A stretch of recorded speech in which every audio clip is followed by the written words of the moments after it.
But yeah, let's jump into it. All right, Okay. for everyone out there listening, this is episode 99. We're almost at 100, man. So we're making good Okay. progress. Okay. Like it. I like it. Yeah, we're Century there. mark.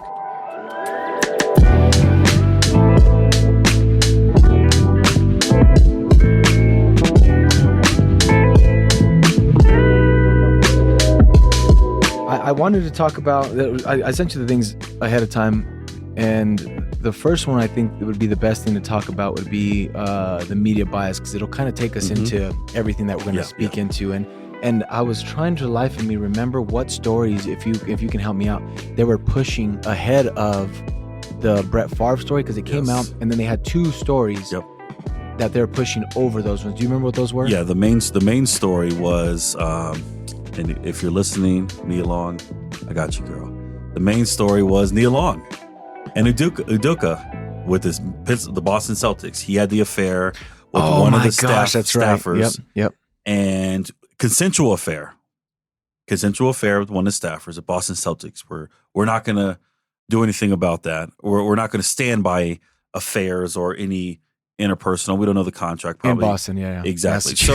So they suspended him for a year for having a consensual affair. Nia Long, his fiance, I don't know if you got my DM. I did send her a DM because who didn't? When Nia Long, we realized that Nia Long was available. was available. We said so. I sent there, and I was just kind of paraphrasing. I'm trying to remember what I said. I said, "No luck with the Celtic with the little shamrock emoji. I'll be your warrior, and I'll raise you like the championship trophy." Since, of course, the Warriors beat the Celtics in NBA Finals, she did not respond. But yes, that's clever. That's pretty clever. I like that. That was a story. Ruby laughed at me. That was a story that that was overshadowing Brett Favre, Mr. Wrangler, Mr. Good Old Mississippi Boy, and all Mr. the crazy Copperfit. Yeah, Exit Copperfit, Mr. And we all know Brett Favre has his scandals. It's hilarious. I mean, you think about it, and of course we get Deshaun Watson, we got all this other stuff. Brett Favre has had sexual harassment, assault allegations with text evidence, and it was like, okay, like, yeah, I don't even know if he got suspended from the Jets for that. I don't even remember. I mean, we could look it up, but you look at full circle. Okay, this guy has sexual allegations of harassment. Let's say harassment. I'm not saying assault. Sexual harassment allegations. Years ago, it was whatever. Now you have him stealing money, not just from like, oh, let's go rob a bank, from poor people that look up to him and the organization he was a part of, this as a hope and something that to help better their life, and he's just pocketing the money. And he's from Mississippi, right? He's from there. That's his place. And there's a guy who had a consensual relationship with another woman within the organization, and that is front page news, and I just don't get it. Do you think it has anything to do with race? That was the big issue. Is it because we're going to continue to pick on the black community over the white community? In this case, it's not like something that was a famous person and a non-famous person. You had two equally famous. Well, I wouldn't say equally, but yeah. I mean, maybe because Brett Favre isn't that relevant anymore, and Udoka is, because he's the head coach of a team that just went to the finals. So would you say that they would be equally as famous, right? Yeah, because I mean, most generations don't like this. Whatever generation we're in now, Gen Z. I don't know, man. Whatever. I think it's TikTok generation. Yeah, there you go. We'll call it that. Yeah, the TikTokers, which I do have a TikTok, and I post random videos mainly for the Ravens flock. There, they don't really know Brett Favre unless your granddad, your dad was a Packers fan. He had an old faded Favre jersey. He used to play catch in the backyard or something like that. But a lot of people who aren't like true football enthusiasts know Brett Favre. And like, I never knew Dan Marino as a person. I knew of Dan Marino. I've seen him as a young kid playing football to his tail end. Same with Joe Montana when he finished with the Chiefs, etc. But I never knew Joe Montana. Like, I know his name. I can see his highlights. I know his accolades. That's about it. So we grew up around Brett Favre and the gunslinger mentality and this and that. And he was kind of that guy. And so now this new generation, they're like, oh, what's the best way to get a click? Brett Favre, another allegation, Brett Favre. Yeah, maybe the late 30s to 60s generation will read it or have some kind of feelings about it. Or we got a new, young black coach who's engaged with a very successful heartthrob, especially in the black community, Nia Long, that had just went to the NBA Finals, which is crazy because NFL news cycle dominates anything. It could be the NBA Finals, and they could say Tom Brady is going to the Titans, and that's the number one story. It could be Game 7, say the Wizards hit a buzzer beater to win the Game 7 over the Clippers. Wizards are the NBA champions. It's not happening. I'm just throwing stuff out there. But it could be the greatest finals ever, and then it's just one little NFL story, and it trumps it all. But in this case, it's the exact opposite. And the bias, I mean, you can look at the analytics of, well, Brett Favre is old news. Yes, this is bad. This is new news, and this isn't really that bad, but it's something to talk about, get people thinking, keep people talking. We had a sports chat, we're blowing up on it, saying like the Celtics are going to just fall apart, which NBA players don't care. They're like, oh, that sucks. But we all know in any sport, which players have the most control on a day-to-day basis when it comes to, or game-to-game basis, it's in the NBA. Right. You have your coaches like say, I need you to do this, I need you to do that. But really, they're kind of glorified, maybe rah-rah guys in a lot of senses. Is that a recipe for success? No. But we know egos. We know the power players have in the NBA over any other sport. And so that's a sport that's like, okay, let's rally together. We know what we got. Yeah, there's not really any kind of defensive strategies or play calls that you're doing in the NBA. It's really just about the things you practice, the chemistry you build, and then let's run through that, right? Everyone pretty much runs like a spread offense or an ISO offense. And so it's really up to the individual talent at that point. Like you said, it's just for the coach to see what he sees, make the calls whenever you need the subs for defensive purposes. Exactly. But yeah, it's really just the players. And so it was the idea of Udoka and that news cycle was like, let's focus on this instead of that, because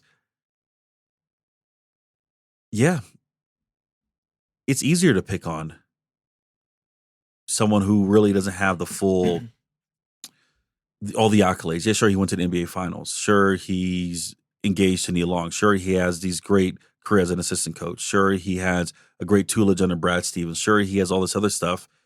But yeah, easy target. Let's go after him. Not trying to be a conspiracy theorist, but there's pharmacy companies that are attached to this Brett Favre welfare scam. Mm-hmm. What's not saying parent companies like, hey, you know what?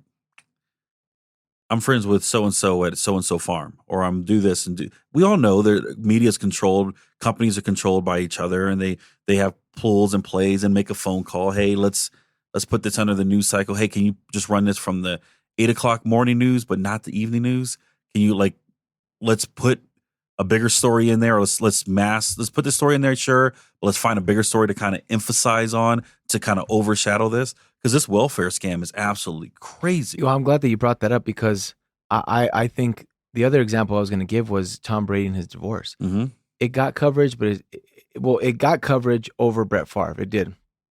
But my question was going to be, what is it about Brett Favre that was just allowed to bury this? Because you said they stole money from not just the poorest state in the nation, but the poorest the poorest people in that poor state. They're stealing from the welfare. Like that's insane. And you have people, a politician who's attached to it, ex-politician who's attached to it, and then you mentioned the pharmaceutical, that's companies that are attached to it. It just goes to show you the reach and the power that they have in order to keep it out of the media limelight, because this could be another conspiracy theory as well, but they're pushing the Celtics coach story like crazy. I mean, it was for like 4 days, and it was nothing changed, and they were just pushing it.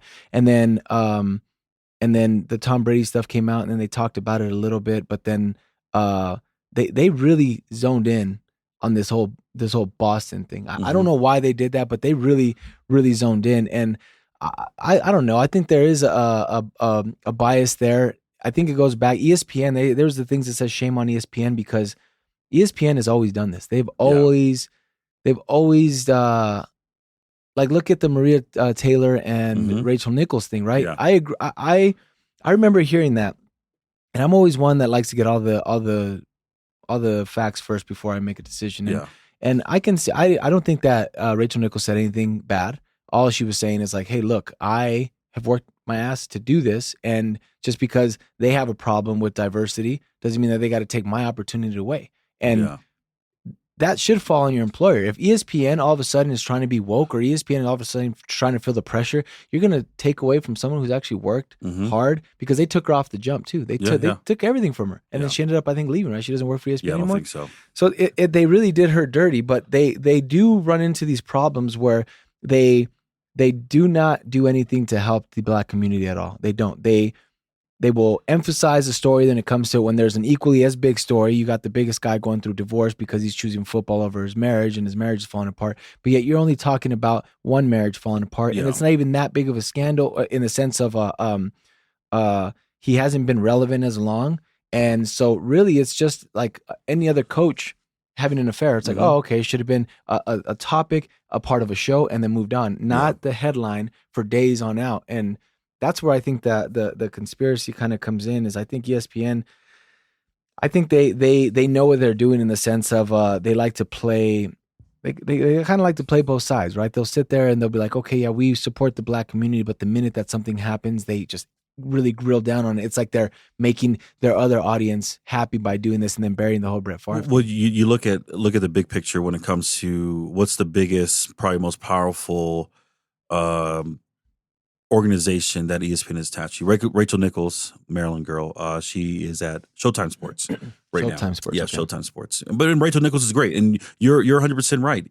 She wasn't like, oh, this bleep bleep is taking my spot because she's bleep bleep. It's like, that's not my fault. Like we've known Rachel Nichols since I saw, and she was one of my first crushes. I'm like, who's this gal? Yeah. Like, she's cute. She's this, and she knows sports, and she's all. And we've seen Rachel Nichols, and you can hear her voice. You know, that's Rachel Nichols. Yep. You hear just distinctive voices, and yeah, sure, give people a chance, give people a shot, but let them earn it. Rachel Nichols had to earn it. She was sideline reporting. She was probably at college basketball games, D2, watching New Mexico Tech versus Eastern New Mexico. Like, she was Highland versus New Mexico State. Exactly. So she's done her thing, and I'm glad she landed with Showtime. I'm glad she's still doing her stuff because she's one of the best to do it. But the NFL has a ton of power, and besides the Brett Favre story, the city, the District of Columbia, has just sued the Washington Redskins. I saw that. Yeah, I saw that they were going to be. Yep. The Washington Redskins is all up for sale, probably a forced sale, because we all know good old Dan Snyder says, oh, I got dirt on all you guys. And they probably came together and said, hey, buddy, hey, good old boy, come on, Dan. Just sell your team. Your stadium sucks. I like the black jerseys. The black jerseys were pretty cool. Yeah, they were nice. Yeah. Just move on. The NFL has so much power. And you look at the NFL scandal story. You even look at the Gruden story. This Udoka story seemed bigger than that. The Tom Brady story seemed bigger than that. And so you go on the jump, or not the jump, excuse me, you go on First Take. You look up most of the stuff that's going on in any mainstream sports, or anyone talking about this lawsuit. Yeah, sure, a little blip. Oh, yeah, the city of D.C. is suing the Redskins for this, and that, or the Commanders. Oh, the Commanders, Dan Snyder's countersuing the NFL for XYZ. Oh, Dan Snyder says he's going to expose everyone. Okay. Oh, well, Irsay had a horrible press conference because he hired a offensive line coach. Yeah, let's talk about that. Yeah. Oh, Luka only scored 22 points. Let's talk about that. They push legitimate issues. They have their investigative reporting, which is fine, whatever. But when it comes to things in the forefront, the main league that's able to dodge the bullets, it seems like, is the NFL. Mm-hmm. Any kind of scandal, it's the NFL. Yeah, the Deshaun Watson stuff. If you look at it as a whole, yeah, sure, it's a big story now because he got the guaranteed money, and the Browns are the Browns and all this other stuff. But even during it, there was bigger stories in their mind than all these allegations. Oh, yeah, by the way, he was found not guilty. Or by the way, he settled with X amount of people. By the way, that happened. Okay, yeah, let's talk about the Preakness. Preakness has happened. Who won? Which horse ran the race? Which one won? And so they're very good when it seems like when it comes to NFL. Sure, they will talk about the stories, but there's no in-depth to it. There's a blip of it, and then they move on. One person who I no longer with ESPN, Colin Cowherd with Fox FS1, He's one of the realest guys when it comes to on mainstream sports. Dan Patrick's the same way, but NBC Sports, he's mainstream, sure, but not a lot of people probably are tuning in to Dan Patrick's show. Pat McAfee, same way. For sure, yeah. He has his stuff going on, and they will tell you how it is. But when it comes to the mothership, is what they like to call ESPN, it seems like it's easy to nitpick what they want, and typically it's like, okay, NFL, yeah, we'll talk about it, but we'll just move it on. And I understand that your main goal is to discuss sports. Yeah. I get that, but you can't have your cake and eat it too. You can't choose if you're gonna just report on statistics and things like that. Then report on just those. But you always dip a toe into the pool of the scandals that go on, and you tend to focus more on certain stories and push those than other ones. And so if you're gonna do that, I think it's free range that everyone can just come in on you and just kind of like, you know what I'm saying? Like, and going like even on a smaller scale, talk about the media. Kyrie, what do you think? So from my understanding, he put out an old tweet talking that was like from the 90s of Alex Jones saying something about how there's like pretty much these secret organizations that run things behind closed doors. And they labeled him anti-Semitic, and they did that. Was there something that I missed? Did he say something that made him that, or was it they were just putting a lot of emphasis? Because I remember seeing his press conference. And he came out and said, "I do not associate with Alex Jones. I don't agree with him not acknowledging the Sandy Hook victims and this and that. All I did was I posted something from back in the day, and that's it. You guys are putting way more." And then everything following that has been, let it go. Why can't you just let it go? I didn't say any of that. I'm not anti-Semitic. Now there's this wave of a tribe, because there's 12 tribes of Israel, right? One of the tribes, obviously, because it's right there, is in Africa. So you have Kyrie. You also have Kanye West coming out and saying like, I can't be anti-Semitic because I'm also Jewish. What do you think of that?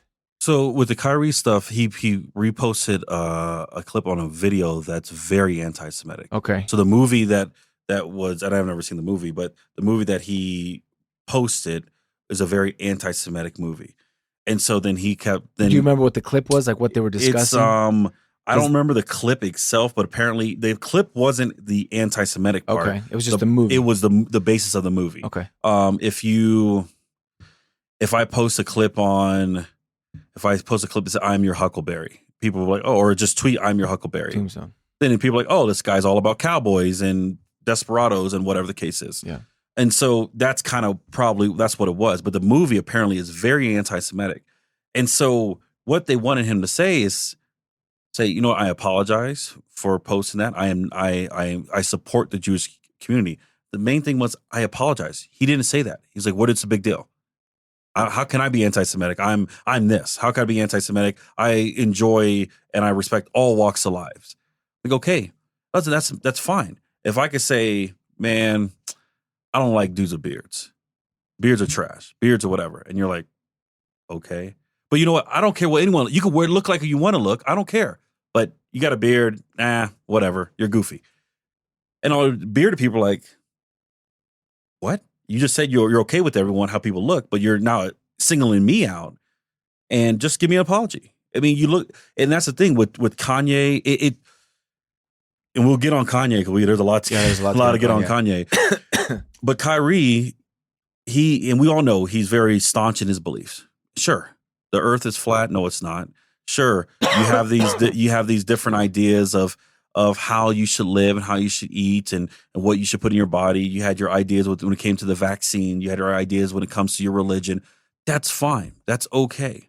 It's okay to have beliefs, but to have those beliefs and then attach yourself to something that's putting people down, a very oppressive type of people. Anybody. If it was a movie that was anti-white, if it was a movie that was anti-panda bears, if it was a movie that was anti-anything, why even entertain it?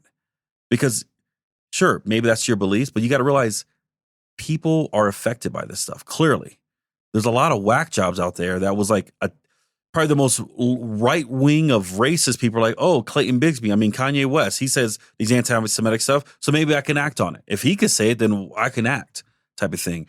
And Kyrie Irving, all he had to do was apologize. And sure, now he has a laundry list of things to do. He gave him here's $500,000. Yeah. They're like, we don't want it. Well, that's when he apologized, right? When after everything was said and done, Well, he gave the $500,000 and said, "I'm sorry." He initially gave them $500,000. Okay. And they rejected it. Mm. So the Jewish League or whichever league it was, or whichever organization, he gave them $500,000. They rejected the donation because they felt like there was no truth behind it. It was just like, okay, let me make things go away. Let me just throw some money at it. But at the end of the day, we're in a very crucial time in our world that there is still a lot of hate.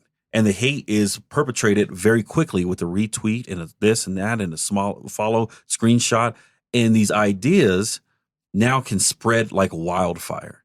And if you have a guy who's very staunch in his ways, very hard in his ways, say even something that's remotely attached to something that's anti-Semitic or anti-anything, yeah, sure, you're going to have a group of people, rightfully so, be worried, be upset about it. Look at what happened to Nick Cannon. Nick Cannon had anti-Semitic stuff, and look what happened to him. Sure, he's still popping out babies like hotcakes. Golly, I heard he's pregnant again. Bro. That's crazy. And so at the end of the day, it's just like Kyrie Irving made a mistake. And now he got caught in a mistake. Now they're like, okay, we're going to suspend you without pay. Now we're going to take something away from you. Now it's like, oh, shoot, I'm sorry now. Whoops. Like, I'm not anti-Semitic. I'm not this. I'm not that. And of course, the NBA is going to back him because why wouldn't they? They're like, okay, this is one of our big stars. Let's get him back there. Let's do all this other things. I apologize. Here's the money. I'll do this. I'll take sensitivity training, all this other stuff. But it's like, oh, I'm a police officer and I just beat a kid. Whoops. I'm sorry. Right. Yeah. But I wasn't sorry. Only reason I'm sorry because someone was in a bush with a cell phone video camera and it's captured. Now the world sees it. That's not me. That's not who I am. Do you think that given his controversial past, how he's always been in the media for the wrong things, do you think they zone in on that, or do you think that he just does it to himself? I think it's both and. It's you're kind of waiting for it to happen. Like everyone's been waiting for Kanye West to do something. Everyone was waiting for Trump to say something. It's kind of like, when is it going to happen? Something controversial is going to come. And really, Steve Nash, God bless his soul, he got out of a bad situation. There was like a week and a half of kind of calm in Brooklyn. The last couple of years have been a nightmare. If you're a Nets fan, Nets organization, if you just had any Knicks fans loved it, but Nets fans would have just been a nightmare. There's always something or that or this. Trade me. I don't want to be there. I'm gonna stay if you don't fire the coach. You're gonna do this, do that. I only play away games. I can't play home games. I only can play at these states. So it was always been a nightmare. And then, we're in the first round. We get swept by the Celtics. Oh, well, shoot. Well, it's because of this coach. It's because of this, because we don't have this. All this. There's always been something.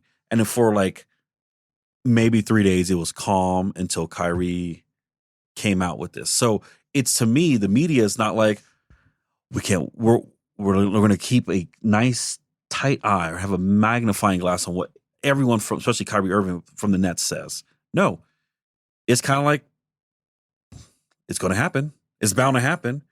And it happened. And he kept, in a sense, defending his point and his stance until he realized, oh, shoot, I got nowhere to go. So I guess what, guys, the world is round. My bad. Yeah, that whole Nets, man, they're a mess. They're a mess. Know. I feel like I'm a big fan of KD, man. I really am. But I feel like a lot of that chaos kind of follows him ever since he left Oklahoma. Even like the last few years in Oklahoma City, like he's just been, he took that with him to Golden State, and it was fine initially when winning was the goal, and then him and Draymond got into it, and then obviously he goes to the Nets, and he's now trying to be like LeBron in the sense of you're saying all that control and power and personnel decisions. That was him. He wanted to be a part of all that. He brought in the coach. He chose Kyrie. He chose Harden. If I'm not mistaken, Harden only lasted half a year, right? Yeah. And then they shipped him off. And so it's like, that's what happens when you don't allow the people who know what they're doing to do their job. When you let the players do, they think, oh, I play with this guy pickup and we kill it. Well, who are you guys playing against? Or we're playing up against up and coming 5-star players that are going to be in the league next year. And we're playing against a couple other veterans. It's like, yeah, but this isn't a team that's organized, it's been practicing to Exactly. deal with you, So there's a lot of aspects to it, but I agree with you in the sense that like we are expecting Kyrie to do something, and it's sad because I do like him as a player, and it's crazy to believe that he's gone so off the rails from what he was before, and maybe now he just feels that he's got to use his platform to speak his mind. Maybe that's what it is, or maybe he like obviously he believes these things. Yeah. But whenever we see these kind of behaviors or these comments coming from anyone outside of or from a sport, we automatically, like football, we attach it to like CTE and head trauma or something, right? With Kanye West, which we'll get into, he has the bipolar issue, and do we know if Kyrie has any of these things? Because he kind of, some of the things he says is wild, man. Yeah, you know what? There's nothing medically that's come out, or I don't think we could look back in injury history and there's head trauma. I know he has. No, definitely no head trauma. I was thinking more so like a disorder of some sort, because he's entitled to his opinion, and I'm not trying to silence anyone's free speech, but like you said, that to only apologize whenever you got caught, like someone was recording, like, oh, I'm sorry now. It's like, that's not what we want. That's why I stood up for Rachel Nichols, because she was being secretly recorded, and someone's true form could have came out right there. She could have been this total racist person, and it came out she wasn't. Yeah, and I didn't see it that way. No. And so that's, for me, that's where I stood. And then I wanted to make a quick comment. Maria Taylor isn't even with ESPN anymore either. But that's besides the point. But yeah, I don't get what it is so in this particular case, Kyrie had the attention coming, is what you're saying, right? Mm-hmm. For the things that he said, for the things he posted, they had it coming. Do you think that they try to spin that anyway, or focus in on it anyway? I don't think so, because do you think they gave it the right amount of attention? I think so. Okay. I think they're still doing it. I know they were talking. Adam Silver came out, it was today or yesterday, that he doesn't feel that he's anti-Semitic. Kyrie, Adam Silver, like you said, you have to say that though. Yeah, you have to say that. Right. You have to save your league, say whatever. Not save your league, but save face in a sense. Well, to let the story move on. Yeah, and then he's going to come back, and eventually he's not going to be out for the rest of the season. I don't think so, because I don't think that they like. I think it was a right amount, because they had people on there asking the questions. They had people telling me how people feel. I have a lot of great friends. So my closest friends are Jewish descent. Yeah. And it's you sit there and you hear any kind of hatred or any kind of bigotry or anything against any people. I don't care who it is. You have a platform as an NBA player, as an NBA star, to not really, he's not Martin Luther King. He's not Malcolm X. He's not this wonderful orator. He's not this wonderful, like, movement maker type of person.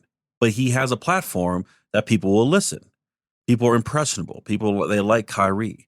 They like this. They like his whatever. They believe in his flat earth and his vegan lifestyle, which is fine. That's his beliefs. But there was something that everyone, from Fox Sports, from Shannon and Sharp, to Colin Cowherd, to local sports radio. I listen to 105.7 The Fan, Baltimore sports radio, from even our sports radio. They all were like, you cannot be saying this. You cannot be doing this. And you can't give some fake, false, I wouldn't even call it an apology. You can't even call it an apology, because he didn't apologize until he had to apologize. You can't give this false sense of remorse until you get in trouble, until like some punishment actually comes to you. Look at Alex Jones. He's getting sued for almost $1 billion.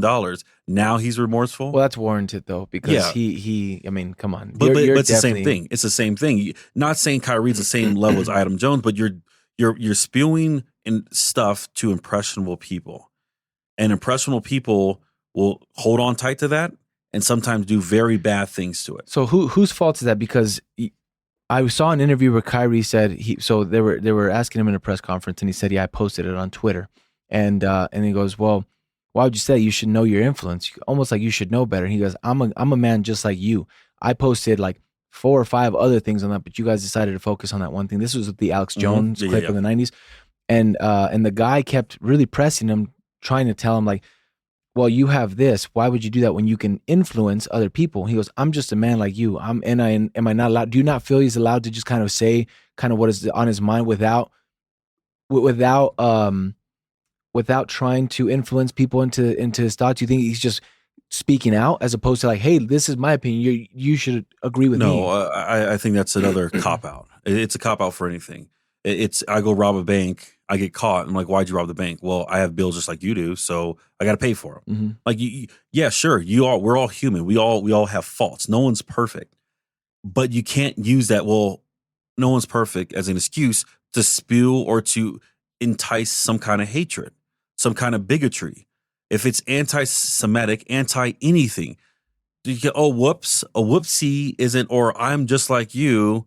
We go to the bathroom the same way. We wake up the same way. We're human. I make mistakes. I'm just posting it. If they get influenced by it, sure, that's on them, not on me. No, that's the biggest issue. If I go out and I do something I shouldn't do and someone's in the crossfire, if I'm driving the wrong way in the freeway and I hit a car and I survive, I'm like, well, they should have moved out of the way.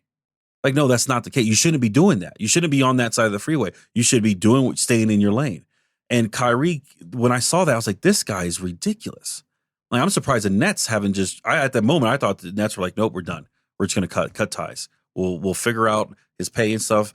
Because at that moment, he just said, I believe what I believe. You believe what you want to believe. So what about with any aspect? Like, take away the anti-Semitic comment, because they were already focused in on him at that point when he was talking about the Alex Jones thing. Do you think he's allowed to? Because what they were calling it, he said, you're promoting. He's like, how am I promoting? You don't see me out here promoting. He's like, because you put it on your Twitter. He's like, that's just me speaking. That's where I feel for celebrities, because I feel like you and I can post anything on Twitter and it could be our thoughts and it could just be free speech. We can get something off of our chest without really having any kind of repercussions because people aren't going to follow that. But celebrities, they don't have that outlet. It seems like because when they do it, and we're not talking about like something racial or anti-Semitic, just something in the sense of in this particular thing, he was talking about how he believes there's secret societies, and that was just his belief, right? Like just like flat Earth. I'm not trying to convince you there's a flat Earth. I'm just saying, hey, I just came to the realization that there's a flat Earth, and I kind of feel for them when it comes to that aspect of it, that they can't do that. If they were allowed to do that, I think they'd be able to better differentiate. Okay, this is just me, free speech, and this is me maybe influencing people. Like you said, you can't do something wrong and then say, no, I'm sorry, rob a bank, I got bills. I agree with you on that. I see where you're coming at, but at the same time, I feel bad for certain celebrities that they can't get out what they want to say because people are going to put more to it, or they're going to really zone in or gear in on it, you know? Well, you think about it. You're any kind of celebrity status, sports, acting, music. You have to know that you have a watchful eye. Yeah, we live in a free country. We have the right to free speech. But at the end of the day, now you have a responsibility that's bigger than that. You look at any profession. If I am a police officer, I have a higher responsibility than I did if I was working at Walgreens. Nothing against anyone working at Walgreens, just a different responsibility. So you gotta learn how to control yourself a little different. You're on the field, you control yourself different. There's things that I want to put on my Twitter about sports, about life, about whatever, about specific people, but I can't because I know, okay, there is a boundary. Yeah, sure, I could speak my mind, I could think about it, but I know I shouldn't act on it. When it comes to, real estate, as a realtor, I've had horrible clients, I've had horrible contracts, I've had a lot of experiences with other agents or whatever the case is. Do I want to spill it all out in the world? Sure, because it would get off my chest. Should I? Probably not. And so that's the thing. You have a responsibility now because you will influence somebody. You look at Kyrie's Twitter, how many millions of people are following them. You look at whatever singer or whatever actor, whatever they say. Look at the new Drake album. Drake went after Megan Thee Stallion by getting the shots in her butt implants. How many women hate Drake? I have one of my friends, I won't say her name. I was like, the new Drake album's out. She, oh my gosh, this is so good. Can't wait to listen to it. She heard that line. She said, I'm not listening to Drake ever again. That's all it takes, huh? Takes that one thing. When he went after Serena's husband, called him a groupie. Women are like, what? Why? Because he's a good dad. He stayed with his woman, blah, blah, blah. You're a single dad. You left your gal. Like, and so now it's the when he's white, right? If I'm not mistaken. Yeah. He's from like Italy or something like that. And or now I'm not sure if he's from. I think he's American. She was dating an Italian guy. He's a creator of Reddit, so successful in his own right, doing his own thing, and she's happy. Racism, but Drake had his little relationship with Serena, and that's why he had a beef with Common back in the day, all that stuff like that. But it takes. But Drake's petty. We know that. Well, Drake's petty. Yeah. But it's still, you still, as a one line, you could lose fans. And he lost fans off a couple lines on an album that says her loss, which we knew it was going to be a City Boy album coming in here talking about like, oh, well. I do agree with you. I do agree with you that they have a certain responsibility in the sense of like what they have to do. I've said this with like the whole Brittany Griner thing. Mm-hmm. Like when you're making millions like that or hundreds of thousands, I don't know how much she's making, but when you're making money like that, you have a posse, or you have a group of people around you. You got to make sure you have good people around you, because then they're not going to put you in those situations. Like regardless of what your reasonings were, medical or not, it seems very entitled as an American to think that your laws are going to extend anywhere you go because of your nationality. And so at that point, I feel like you have to get familiar with things. And is it really worth it? Right? Because like, even we're talking about Russia here. Yeah. I don't care. A little bit of Russia, you're American. You know they're going to hold you as long as possible, especially if you have star power. Mm-hmm. They know that they can trade for something. And they were on the verge of trading like some what was it? It was old KGB guy, yes, probably an old Russian spy. for a basketball player. And it's like, that is insane to me. But I do agree that they have a certain sense of responsibility and they have to be aware of those things, because there are certain freedoms that you give up when the money comes. You can't wild out in public. Yeah. Because you're going to get recorded. You're going to get something's going on. You can't get in fights anymore. No. Because you're going to get sued and you're going to lose tons and tons of money for one single fight. Yeah. Just pushing a guy. Oh my gosh. That was going in his way. And it was on camera. Yeah. Everyone saw it. So there's no argument. There's no defense there. Yeah. So you talk about like sense of responsibility. Same thing with like Quavo's posse and Takeoff, right? Like, I'm still convinced that the shots came from his own party. I was speaking to my barber and he was saying that they confirmed that it was Prince Jr.'s Prince Jr.'s guy. Yeah. But I don't know, man, from where they came from, how he got, it just doesn't seem logical to me, you know? You look at Jay Seems like Prince. He's the fall guy. Yeah, well, you look at Jay Prince, and we all know that in Houston, you got to check in with Jay Prince. Like, if you're a rapper, you're whatever. Apparently, that's the thing. There's countless clips of Jay-Z to whoever, like, yeah, we're in Houston, you got to check in with the Prince family. Right. Because they run Houston. Yeah. And apparently, there was reports coming out that they made everyone check their metal detector, but Jay Prince's crew went on the other side. Your Jay Prince's crew, keep going in. And so they were the only ones with weapons. And sadly, Takeoff was taken off. That album, him with Quavo, was hot. It was a good album. And I like Takeoff. I thought Takeoff lyrically was probably the strongest of the three in the Migos. He didn't have the, I guess, a sound recognition as Quavo did or Offset. Like, he didn't have those like nice hooks or whatever, or the different noises they made in the background. But Takeoff was like the anchor of Migos. But anyway, that's the thing. It's you can't do things in situations as star power because you have a target on your back. Good or bad, there's always a watchful eye. If you're a basketball player, if you're whatever. And so Brittany Griner, almost 6'8" black chick walking around Russia. You stand out. Mm-hmm.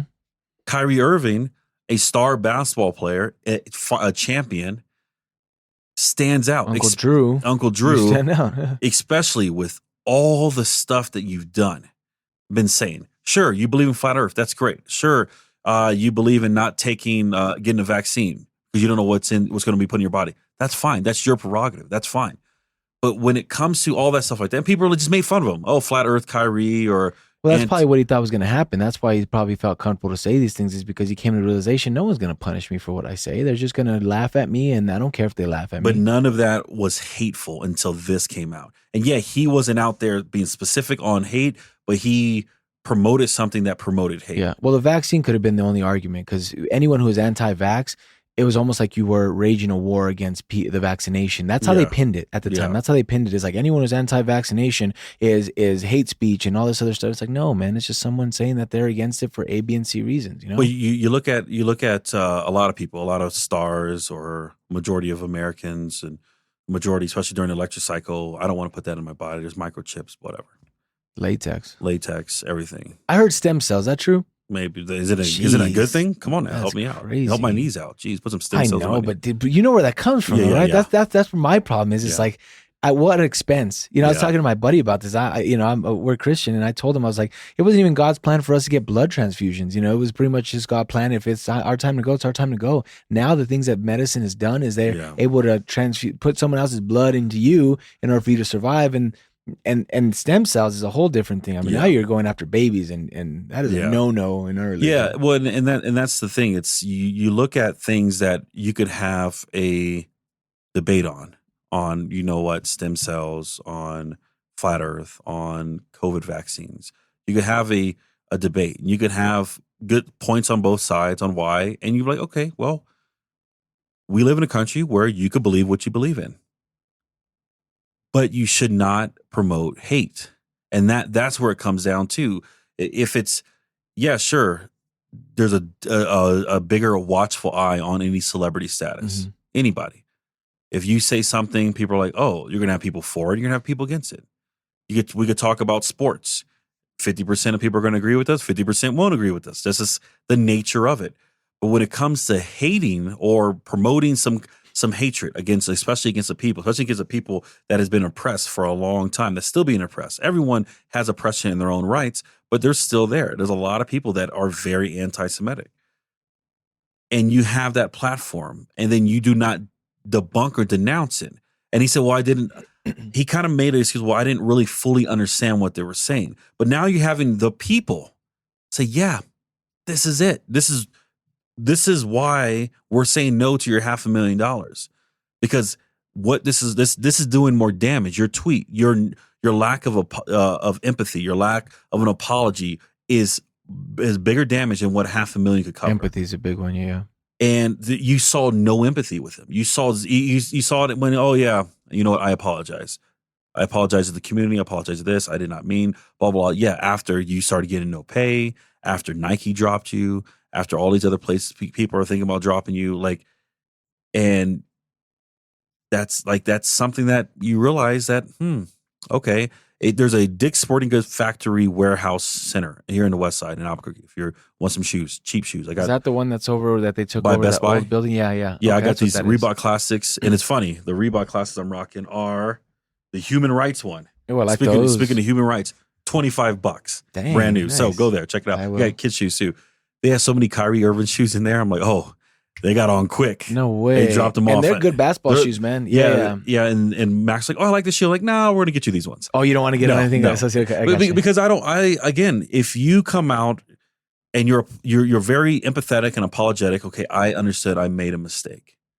We've all made mistakes. We're, like Kyrie said, you're a human like I'm a human. But if you don't show any human remorse to being hateful towards another people, and those people are like, hey, yeah, this is very anti who we are, and you still don't see it until something affects you in your pocket. And when it does affect you in your pocket, when Nike says, okay, we're going to suspend your stuff, now Nike's saying, oh, no, we're going to cut all ties with you. A big difference. Now, this is a two-part question, because now I want to get into Kanye. The first is, I want to know, and maybe you can educate me on this, where this is all coming from and this anti-Semitism is all coming from, because I feel as though it came out of nowhere. It's coming out of left field. And the second part to that question is, Kanye had mentioned, and I don't know if you saw the interview that he was on, was it Lex Friedman, I believe his name is? Oh, yeah. The podcast. And he was calling him out and telling him, stop saying Jewish people and name them. Individually give us the names of who you're speaking about so we can zone in on them and not just a general, community. And I feel like we all know that that a lot of high power people here in the world are Jewish. We know that. Yeah. So I get kind of the concept that Kanye is trying to get to. I don't agree with his path to it, right? I get what he's trying to say, something that we've all known, but he's speaking on all people, all Jewish people, because a couple of Jewish people burned him. I think that's wrong. And then second of all, you can't just one day wake up and say you're going to go DEFCON 3 on Jewish people. Like, regardless of what you meant or what you thought you meant, you should really do your research on what words means, because words hold a lot of power. But my point is, the second part to the question was, there's obviously some truth to Jewish people having control in the background, that that this is being, I mean, look at, like you said, everything Kanye is lost, everything Kyrie is lost for being an anti-Semite. It was quick, right? When there's been and hate towards women, there's been hate towards the Black community, there's been hate towards all these other Mexicans, and there's no cancellation to this power on any platform that I can recall. So I do think that there's some truth to the people who are running things in the background, but I also do not think you can generalize everybody in the sense of like every Jewish person is bad. Just like you can't say like every Black person is bad, or every Black person wears a hoodie or is a criminal or whatever the heck, And so you can't do it. You got to point people out. So the two part is that obviously like where did this all come from? And then do you believe that there is at least some truth to Jewish people in the background that are a part of how quickly people and things are being canceled and action being taken? Well, I think the first part, I think it starts with Pete Davidson. Pete Davidson is Jewish or Jewish descent. I think his grandfather was from Israel, et cetera, whatever the case was. And we all know, and what was his line? God save me from the crash so I could beat Pete Davidson's ass. Yeah. Who? Yeah. He when everything happened with Kim Kardashian, he was outwardly like, there's a hit on this guy, posting videos of his death, rapping about it, all kinds of stuff. And he went from Kanye, the Believer, Kanye's gospel album, Kanye really changed his lifestyle, Sunday morning service, to like, okay, never mind, never more. Now I'm gonna go back to the real Kanye. But and not so much Kanye. Like it's, I feel like it's a thing now. Like it's like almost like everyone, but a certain amount of people got the memo that, hey, right now we're going to attack Jewish people. Like, where did that come from? I feel like that came out of nowhere. Yeah. Or are you saying that it came from Kanye? The actions that you're laying out, Kanye was able to influence, because now that I'm saying it out loud, it would make sense. You're right. You're laying out the precursor of what happened before it got to where it is. And does he have that kind of power? Do you think it started with him? He does. I mean, Kanye West is... I mean, still, it's sad. It's crazy because I love Kanye's music. I love Kanye's music, and I'm sitting there like it comes on. You're like, oh, okay, let's go touch the sky. Let's start rapping, whatever. But he has the power because he's not just a music guy. He's a television guy. He's attached to arguably one of the most powerful families in media when it comes to the Kardashians. When it comes to in front of the camera media, not behind the camera stuff. He's a fashion. He's an art guy. He's in the words, an icon. He's a billionaire. Was. Well, yeah, but so he has all these staples. Like I'm this, I'm that, I'm this, I'm that. I could do this, could do that. And we've seen the decline, his bipolarness when he wore the MAGA hat, when he did all this other stuff.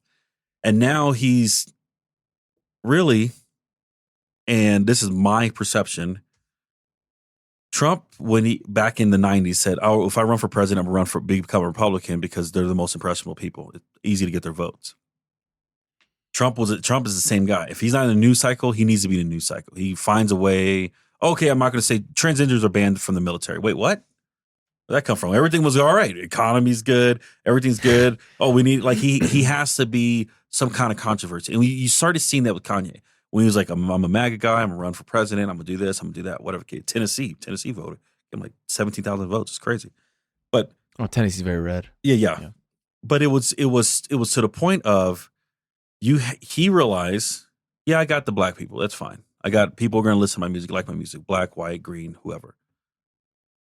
But are they as radical for me as I want them to be? Who are the radical people? If I go on this far in-reaching place of hate,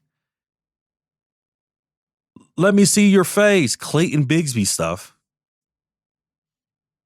People are like, oh shoot, he's one of them, but he's one of us. We're gonna attach to him. We're gonna put signs over freeways. We're gonna be anti-Semitic. Oh, that's the thing now. We could do that. A Black guy said we can. So why can't we? Like, and so okay, so it's a weird idea that the power.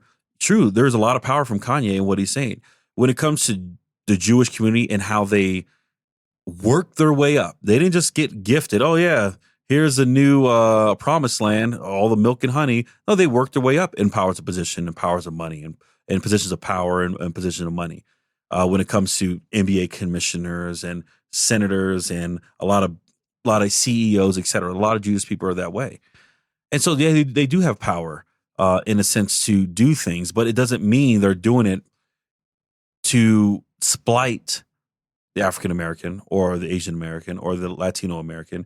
Oh, let's suppress him so we can bring our Jewish people up. That's not what's happening. It's not a surprise. It's we control things. This is how we make money. And the whole Jewish people are penny pinchers and they're tight with their money. That's America. That's conservative America. That's not conservative America. Excuse me. That is the idea of America, how America is built. We are not a socialistic capital or country. We are a capitalistic country. You look at people who make all the money up here, and then it just trickles down to whatever is there. And sure, if you look at football players now are representing themselves so they could cut out the middleman, cut out all this other corporate stuff. Sure, you could do that. But how America's built, not everyone can.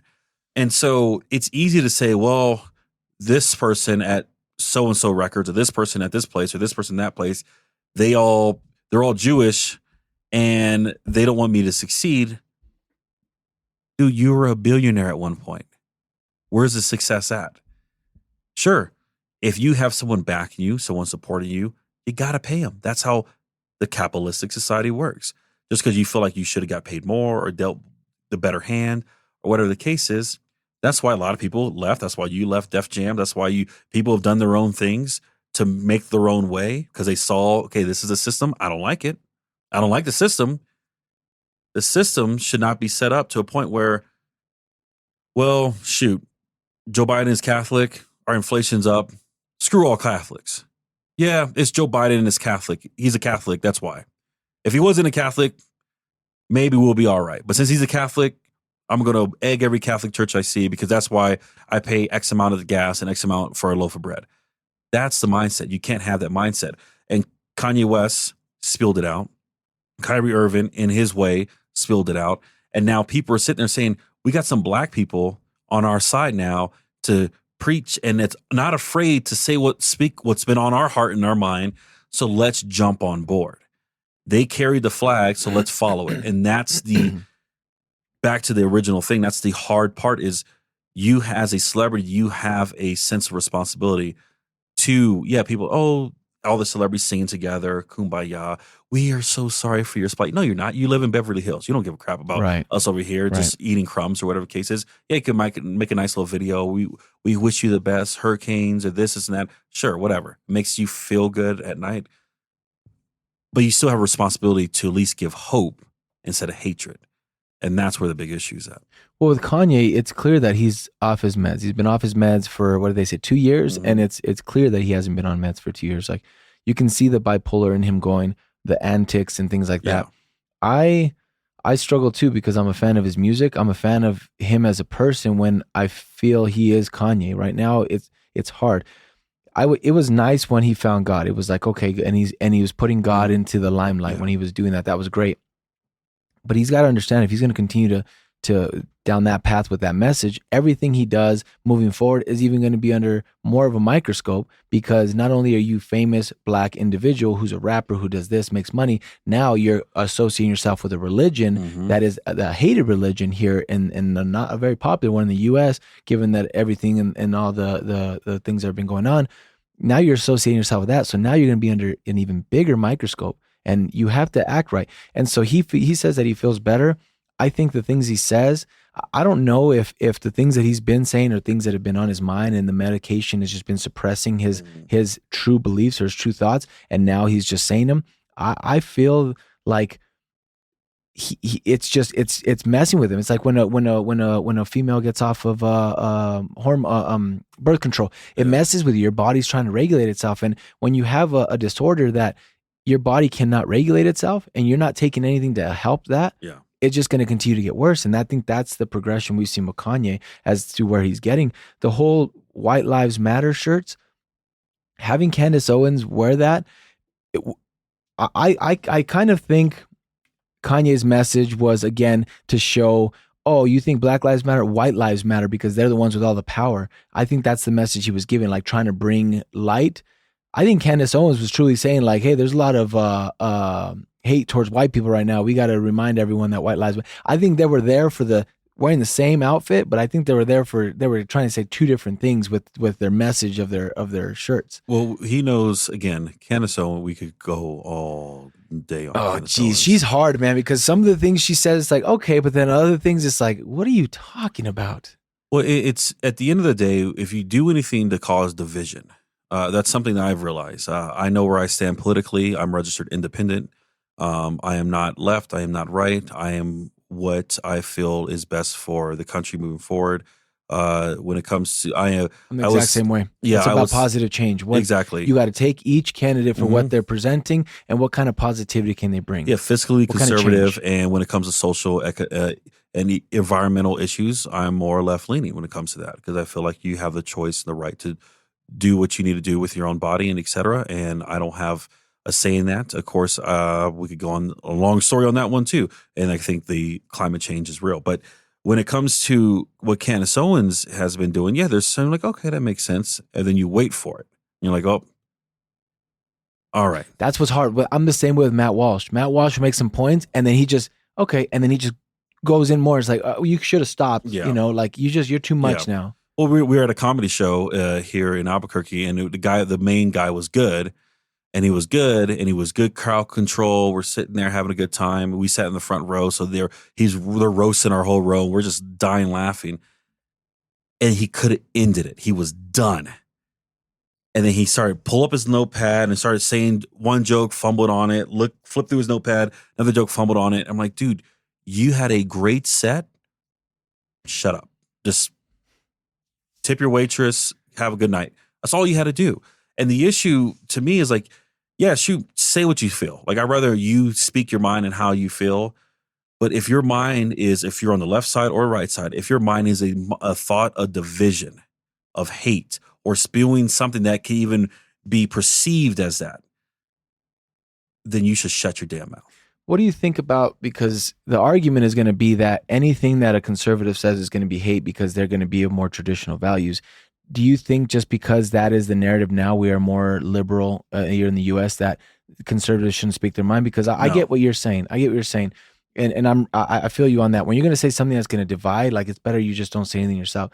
But where is the line? Where do you draw the line from saying what is going to divide someone because for the purpose of division, and where is the line to saying something because you're standing up and fighting back against a whole takeover of ideology that shouldn't exist? My point is, America was built on democracy. America was built on blue and red, liberal, conservative. There's got to be an equal balance to that. I have always felt like there's got to be an equal balance to that. That's how you get things done here. If there's more on one side, like the problem that we're going to have here, and this is what I was telling my buddy, you want Ronchetti to win so bad. I said, but Ronchetti isn't going to do anything. And I'm like, why? I said, because everything here is blue. Every corner he turns, he's going to have fight, and he's going to get nothing done. Whether you like MLG or not, at least she's going to be able to get some stuff done because she's going to have that on her side. And so those are my things as far as when I go into politics and I look at it, it's like, where is going to be the best for change? She might not be the best candidate, but guess what? She's going to be able to implicate some kind of change because she's not going to have a lot of fight back. And the same thing with like the nation. I think you have to have a good balance, but I think, like, I don't mind a lot of what Ben Shapiro says. I think he's a smart guy. I don't think he necessarily tries to say things for the purposes of hate. I think he articulates his stuff better than anyone part of the Daily Wire, in my opinion. But that's where I struggle, is like, and I tune into them to see what they have to say, because I'm like, what is fighting against a full takeover, right? What is standing your ground, and what is just for the purpose of hate? And I think that's a fine line. Yeah. And I think a lot of people hear people like Ben Shapiro and Candace Owens and immediately think, oh, they're just there to spew hate.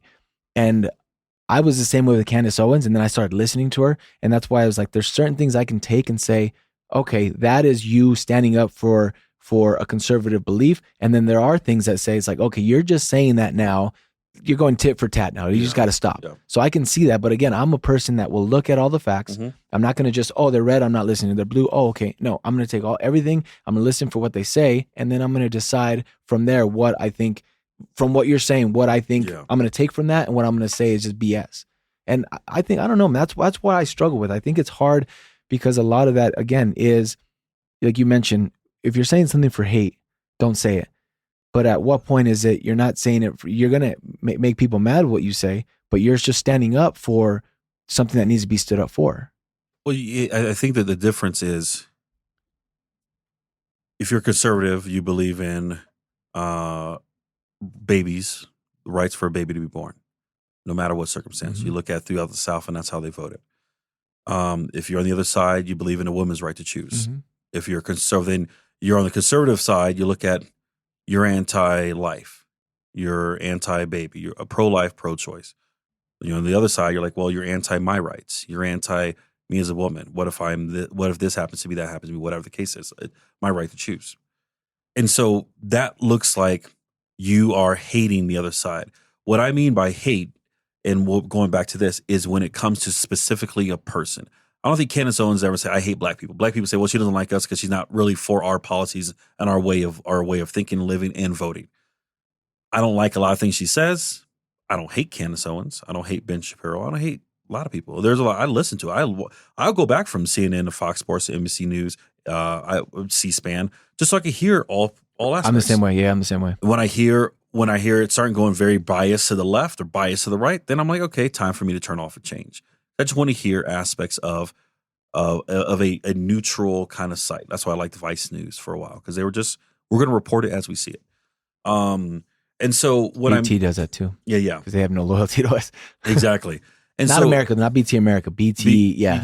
But BBC News out there. They'll. BBC News, Reuters was pretty good. RT, that's what I was saying. RT, it's BBC News. They have BBC News America. They're obviously going to be biased, but BBC that reports on America, there's no bias. Yeah. Exactly.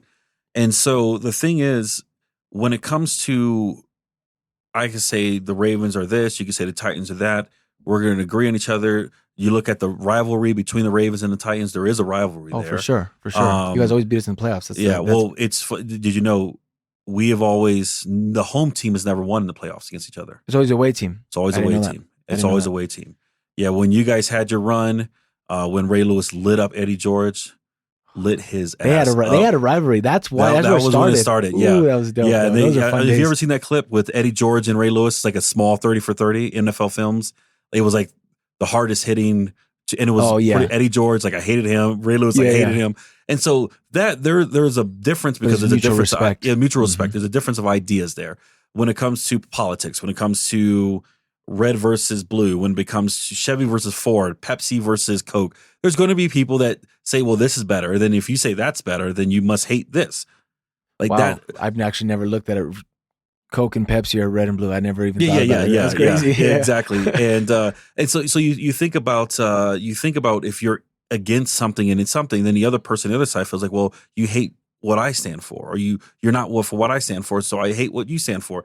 I'm not talking about that. I'm talking about when Kanye West and when Kyrie Irving, and if you throw in there what Brett Favre did, they went after a specific people and said, I'm going to take advantage, or I'm going to spill something that's against you guys. Brett Favre took advantage of people in the poorest, most welfare state, with not just him. Yeah, we didn't focus enough on that, and that should require a lot more attention because he did steal from the poor. He's not Robin Hood. He's the opposite of Robin Hood, bro. Like that. Yeah. And he did it to get his name on a building for his daughter's new volleyball stadium, right? Like, come on, man. He's still trying to stay relevant. That's what he's doing all that he's for. King Richard in the Robin Hood story, stealing from the poor. Yeah. He's not Robin Hood stealing for the poor to give back, just stealing for the rich to give to the poor. Yeah. It's ridiculous that they're just kind of like, oh yeah, it's whatever. How's Mississippi not canceled, Favre? I know he's from there, but how's Mississippi say, get out of here? We don't want you here. You're bad for business. I think, whenever the charges and stuff come up, maybe that's when we'll probably see more of it. When we start seeing the true hard evidence of it. Hopefully that's the case. But then it maybe it's again like Kyrie. Oh, you know what? I'm sorry now. Yeah, Mississippi. Yeah, get to Louisiana. We don't like you Well, anymore. Brett Favre is smart. He drags us on for years and years and years. By then, we're going to forget all about it. It's not going to be as crucial of an issue in the media spotlight to where they're going to really zone in on this and say, okay, we got to get him. Now it's going to be like I'll settle, slap on the wrist. Yeah, that's the goal, I would say. And that's the thing. We're always going to have different opinions. People are going to have Kyrie Irving, different opinion, flat earth. Kanye West, different opinion, and a lot of things he says. But when you start singling out groups of people and you have hatred rhetoric, if in this case, Jewish community, that's where the line is completely drawn in the sand. And if you have no empathy, if you have no courage to apologize with a empathetic heart, then we know where you stand. And as a basketball star, as a icon, as Kanye West is, you have a platform that, yeah, sure, you're gonna have a lot of people say, nah. You're gonna have a lot of people say, okay, all right, I can see this. All right, I'm gonna go to my local JCC and have them speak my mind. Okay, because the Jewish people, like the African American people, like a lot of people, there's a lot of people against them, and especially since a lot of people in power are people from the Jewish faith. A lot of people with money are Jewish. So, well, going back to the whole penny pinching, they're proud of that because look at the positions they're in now. But the Jewish community, there was a study that brought out, why are they so successful? Because if one succeeds, they all succeed. If one opens up a business, they're all working there. What was the study? Because I would assume that it's kind of like anyone from the Middle East, like even India, like that's just the core of their family. Like you're going to be a doctor, you're going to be a nurse. Like I play with guys on my co-ed team that are from, I think, Iran, and one of them is from Pakistan. It's the same thing. It's like, no, they tell us like you're going to do this, you're going to do this. So education, it's family. Well, it's their beliefs, their family, and then education. Like that's just the way everything goes. And obviously, people out there in the Middle East, they're more devoted. Their religions are more devoted than ours are down here, in the sense of how much time they put into prayer, how much time they put into their Bible or their Quran and things like that. But do you think that's what it is? You think it has that same mentality of like our family, our whole being of our family is to succeed, and you are going to do it? You think, because that's what I feel like. Well, I think so, but I think it's even another step further. You're not just like, okay, my kids are going to be all doctors and dentists and stuff like that. While it's to the point of, if I start a business, you're gonna be a part of this business, and then you're gonna end up running it, or you're gonna start your own business. They find a way to incorporate family, yeah, and not in the sense of you go do this and be successful. It's like, no, I'm gonna bring you into my success, your family. I'm gonna bring you into this. I'm gonna show you, teach you, groom you to be the best. Fill in the blank that there is. And that's why you have a lot in high statures. That's why you have levels. And that's great for them because they decided, hey. Because that's what holistic Jews are, the ones that are more, and they're more like that, right? Do you think that has to do with their history? Like, think about it. If you've been oppressed for so long, they're trying to bring themselves up. Yeah. So what's the difference between the Jewish community and the Black community in that sense? Because there's, I wouldn't say an equal amount of struggle in the sense of the history, but there's definitely been a bad blimp, you can call it, here in America's history with the Black community in the sense of slavery and stuff like that. And we can't seem to, not just with Black people, in all minority communities, you have it where no one really wants to bring each other up. Everyone's just trying to push everyone down. What do you think the difference is there? The contrast The contrast is, we don't. Of course, I'm half Black, half Mexican. You see a Black guy down the street, you always say, "What's up?" We went to see Black Panther last night, and more Black people in movie theater I've seen in Albuquerque in 2 years. And so it was just like one of those things where like you're always just, hey, what's up? So there is that sense of kind of community. You go anywhere, if you're a Latino and you go somewhere, you see another Mexican, oh, hey, what's up, man? How's it going? The issue is we feel like it's a competition. That, okay, this family lives in that place. And then if I move up, if I'm a Black family and I move to the suburbs or to this place or to that, then in a lot of cases, well, are you even Black? You're a suburban kid. That's true. Yeah. Are you even Mexican? Like labels, right? You're this, you're that. I have a friend, one of our friends, she from Mexico, They lived in Westgate, Albuquerque. You know Westgate. She got a scholarship to go to Academy. And then when she went to Academy, she went to all the elementary schools out there with all her neighborhood friends, middle school, then went to Academy, which is the top school here in the state, a private school. And they wouldn't even hang out with her. Oh, you're just a white girl now. You're just a white girl now. You're just a white girl now. And it wasn't like, oh my gosh, you're going to Academy. Like, that's awesome. Like, that's like that's an expensive. Academy is twice the tuition than UNM is. I know. And you're like, oh, instead of being supportive, they're more dismissive, because we've grown up. My grandmother always told us, never look at what you are. The issue with most black people, she was an African Methodist reverend, is we blame other people for where we're at instead of picking ourselves up. If you look at where we are, where we were, and look at where we're at now, be proud of it. Did we go through stuff? We had slavery. Did we have everything in the 1900s, civil rights movement, all that stuff like that? Till today, there's still a lot of things happening today. Maybe not in the limelight, but it's still happening.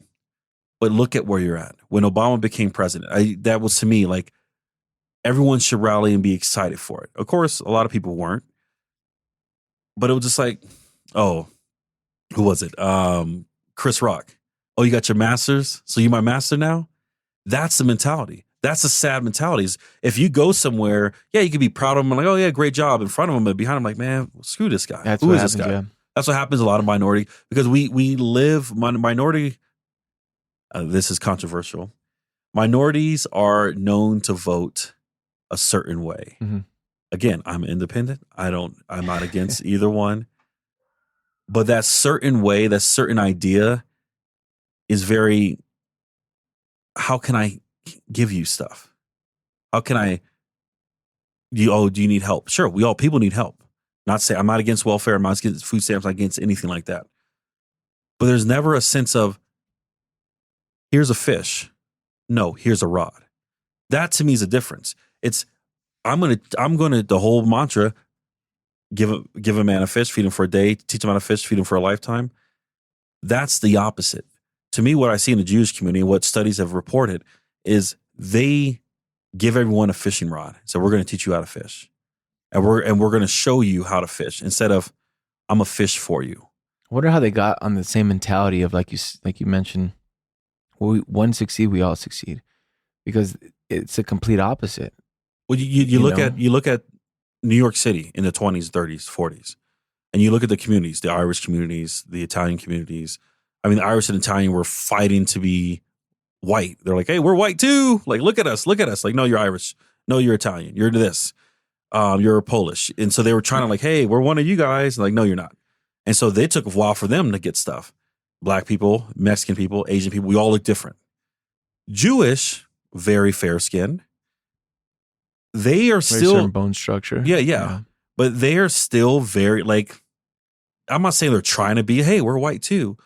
But they became the Irish. Like, oh yeah, the Irish are looking down. Oh, but they're Jews. Or the Italians. Oh, they're Jews. Oh, the Polish. Oh, they're Jews. We're white. You're not. You're Jewish. And so they had that mentality of, and you look at the Irish the same way. These Irish communities, the Chinatowns. Well, shoot, why don't we all just live together, get our own restaurants, get our own businesses, do our own things, and we'll help each other out.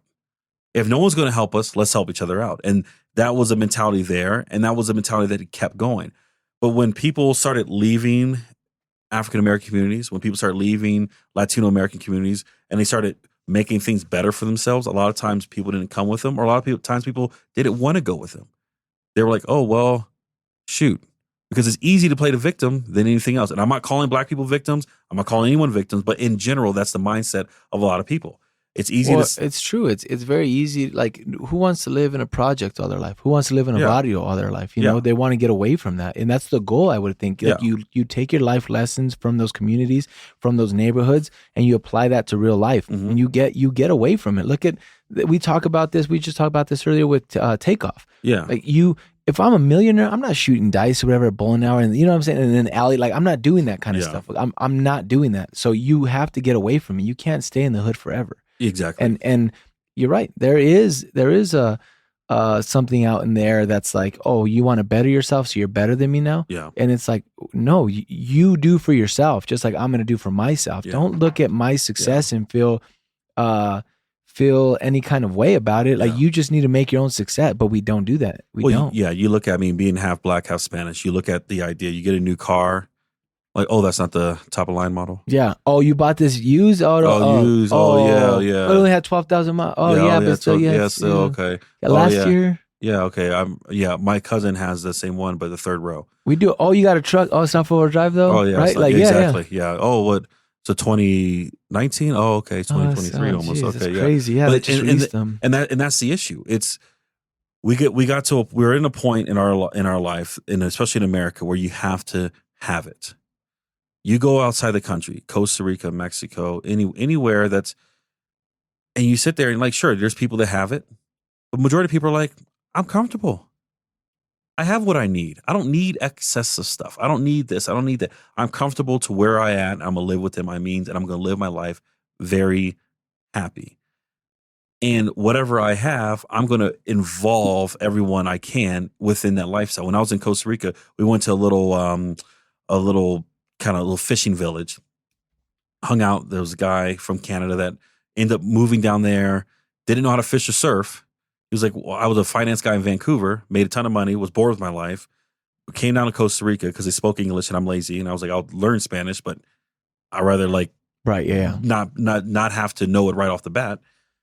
And he's like, I don't know what to do out here because I was renting a place. So I taught myself to surf and I knew how to fish. So I did a surfing and fishing charter, got a little boat and took people out to surf or took people out deep sea fishing. And I don't make nowhere near what I make, but I met my wife, my 2 kids, and I live very happy. Oh, that's cool. And so, but at the end of the day, my wife's brother, he works on the boat. My 2 girls, they help me wax the surfboards. It's a family thing. If I have it, I'm going to bring someone in it.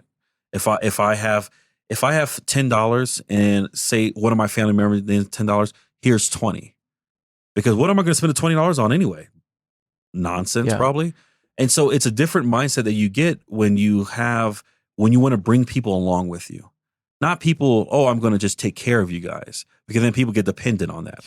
The athletes go through that all the time. All the time. It's just, oh yeah, my cousin's this or my uncle, my brother, my son, whatever. I'm going to take care of you. I'm going to teach you how to work, how to thrive, how to be what the best you can be. I'm going to give you the pole and I'm going to be sitting right next to you fishing with you. And if you catch a fish, there you go. Now it's repetition. You learn how to catch 1, you're going to catch 2, catch 3. Guess what? You're going to bring your people in.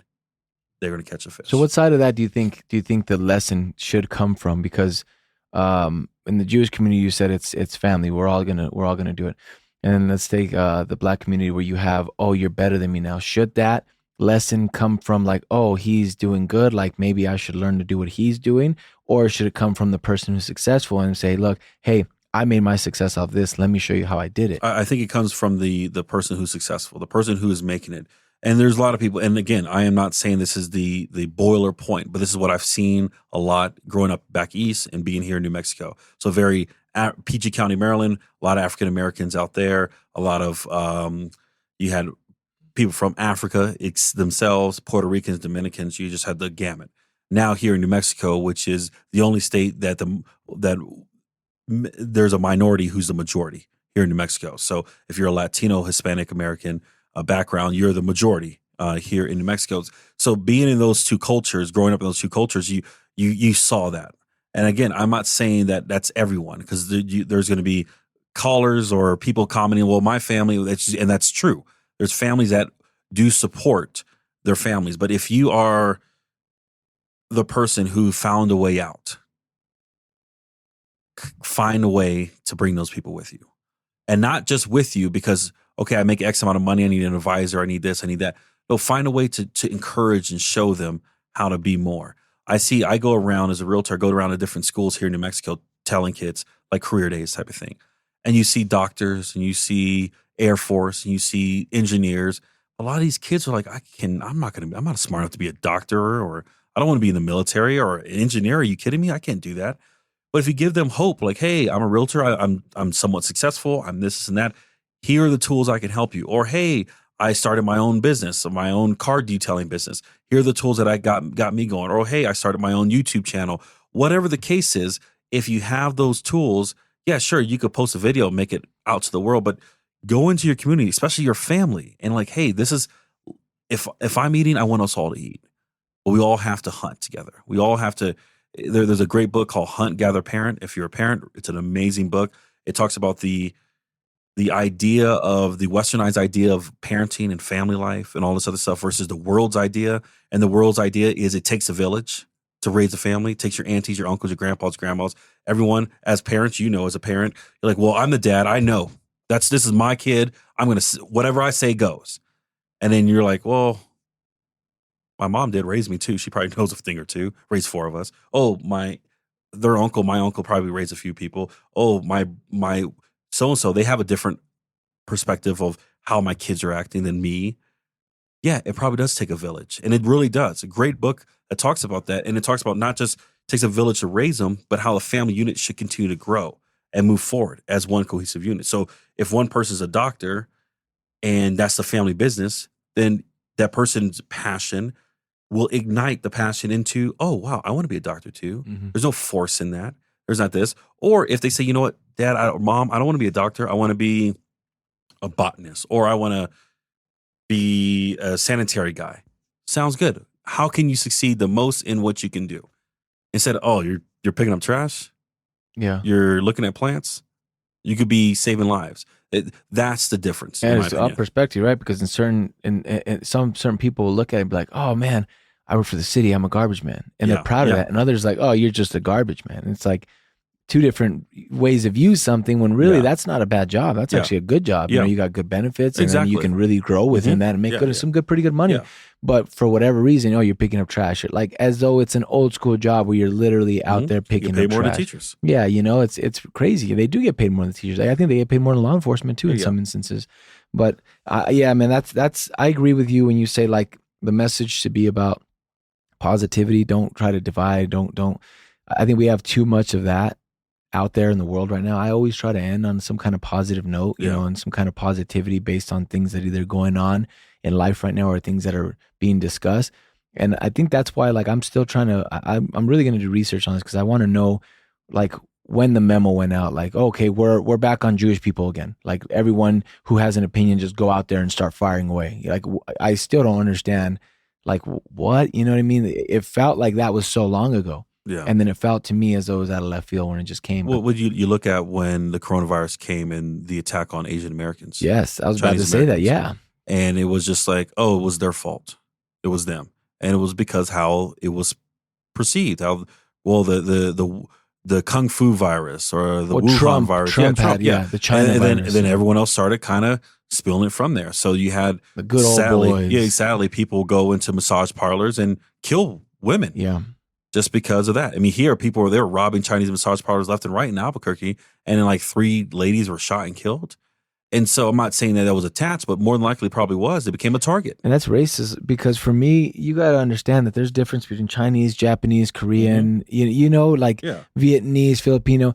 And as I've gotten older, I like learning different cultures and I love getting backgrounds and things like that. So like any chance I've ever had to speak to some of my teammates from co-ed from the Middle East, I want to know like what their day-to-day is, like what their family's like, because it's so interesting how things are just different. And I ask them questions like, what has changed since you've come from there to here?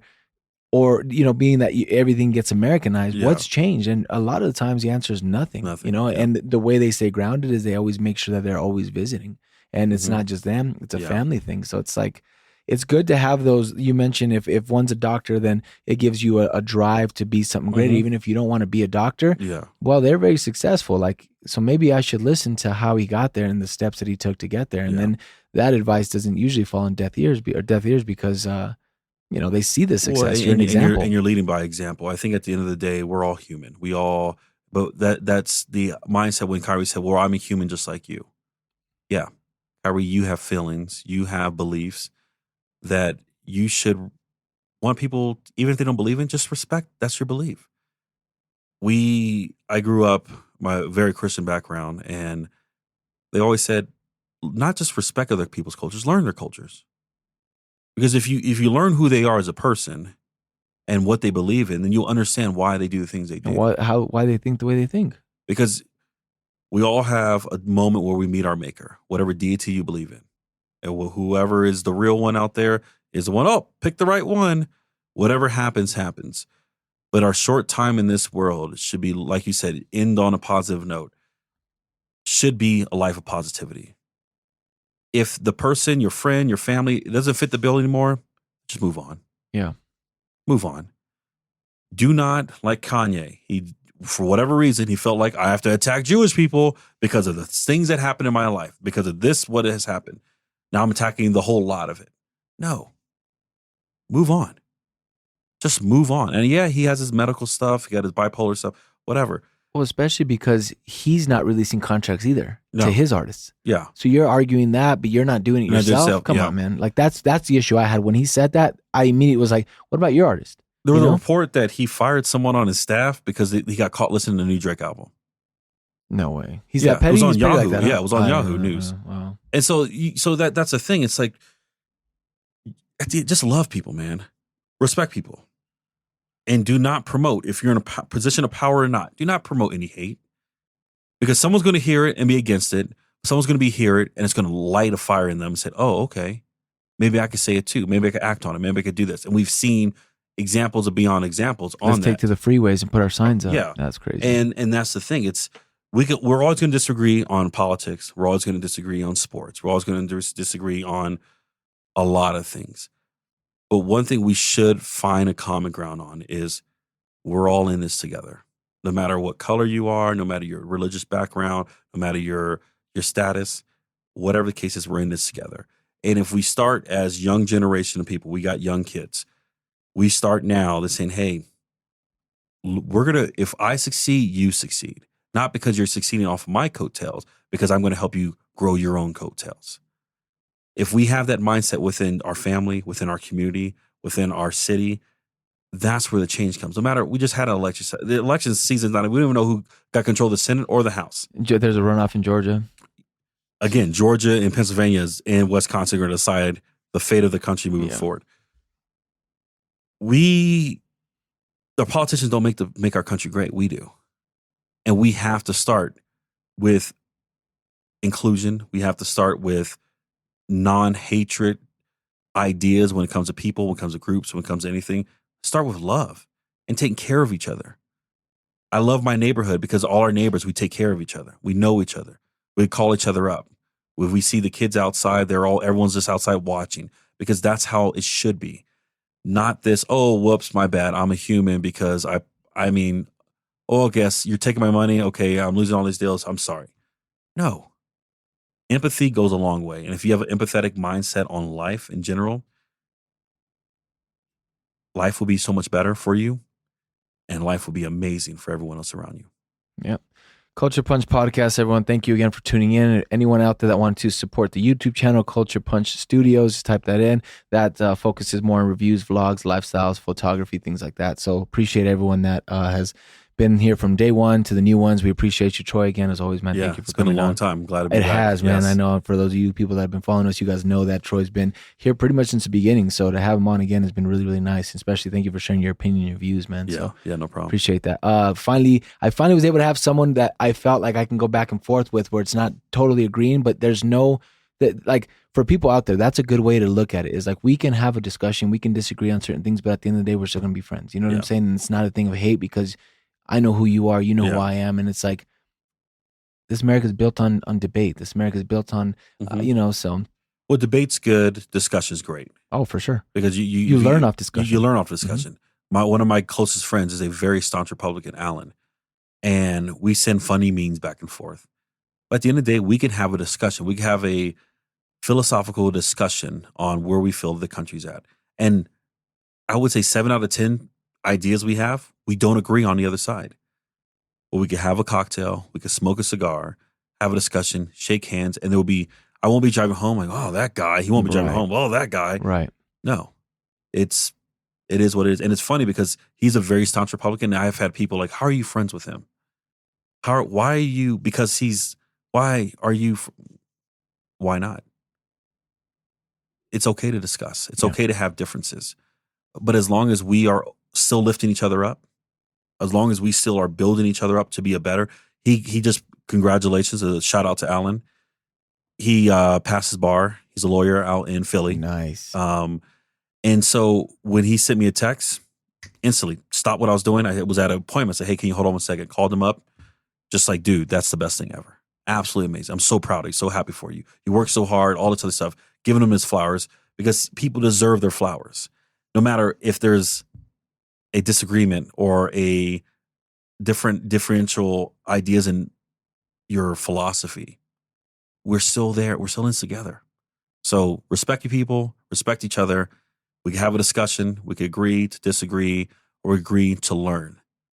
I think that's a better way to go at it. And that's where the change comes, like you said. Yeah. Like you have your differences, but at the end of the day, you love that individual because you know him as a person. Yep. You know, one thing doesn't automatically throw him in a group of, oh, I can't stand like that guy. Like you said, that guy. No, it's just there's one part of who he is, right? And I don't necessarily agree with that one part, but guess what? He's a great guy. Exactly. Because of all this, you know what I mean? So that's a good way to start change right there. Yeah. Because politics is a big one right now that divides everyone. But again, thank you for tuning in. I appreciate you coming on, Troy. No problem. Culture Punch Podcast, episode 99. Thank you guys.